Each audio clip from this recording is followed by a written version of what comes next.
বরগুনায় সাবেক মুক্তিযোদ্ধা কমান্ডার মোহাম্মদ আব্দুর রশিদকে মারধরের একটি ভিডিও সামাজিক যোগাযোগ মাধ্যম ফেসবুকে ভাইরাল হয়। এই ঘটনার পর ফেসবুক লাইভে এসে তার কারণ জানিয়েছেন অভিযুক্ত শাওন মোল্লা। এ সময় তিনি বলেন, বয়স্ক একজনের সঙ্গে এমন আচরণ করা ঠিক হয়নি। তবে আমি কোনো মুক্তিযোদ্ধাকে অসম্মান করিনি এবং কোনো ভদ্রলোকের সঙ্গেও বেয়াদবি করিনি। রোববার 8ই সেপ্টেম্বর রাত 10টার দিকে শাওন মোল্লা নামে একটি ফেসবুক আইডিতে লাইভে যুক্ত হয়ে এসব কথা বলেন তিনি। এর আগে ওই দিন দুপুরের দিকে জেলা প্রশাসকের কার্যালয়ের সামনে নানা সময়ে বিতর্কিত সাবেক মুক্তিযোদ্ধা কমান্ডার মোহাম্মদ আব্দুর রশিদকে মারধরের ঘটনা ঘটে। ফেসবুক লাইভে শাওন মোল্লা বলেন, আমার একটি ভিডিও ভাইরাল হয়েছে। এটি নিয়ে নানা আলোচনা সমালোচনায় মূল বিষয়টি তুলে ধরতে লাইভে এসেছি।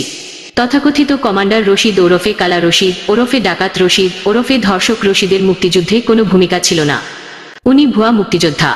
আওয়ামী লীগের প্রভাব খাটিয়ে টাকার বিনিময়ে মুক্তিযোদ্ধার কমান্ডার হয়েছেন।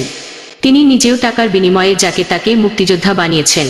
উনার অত্যাচারে বরগুনার সব শ্রেণী পেশার মানুষ অতিষ্ঠ এবং সঠিক মুক্তিযোদ্ধারা লাঞ্ছিত বঞ্চিত। উনি ডাকাত সর্দার, ভূমি খেকো, নারী কেলেঙ্কারি সহ নানা অভিযোগ বিভিন্ন পত্রপত্রিকায় লেখালেখি ও ভিডিও ফুটেজ আছে।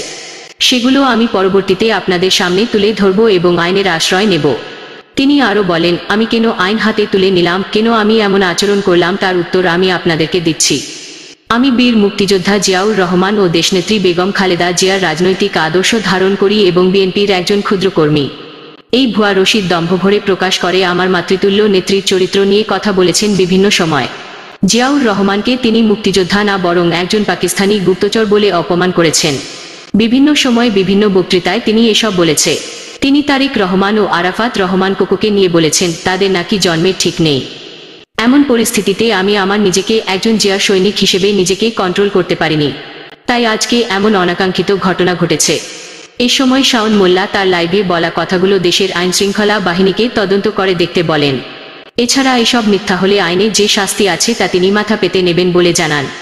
তিনি বলেন, বয়স বিবেচনার একজন কুখ্যাত ডাকাত ও নারী লিপসুর গায়ে হাত তোলা যদি অন্যায় হয়, তাহলে আমি প্রকাশ্যে দেশবাসীর কাছে ক্ষমা চাই।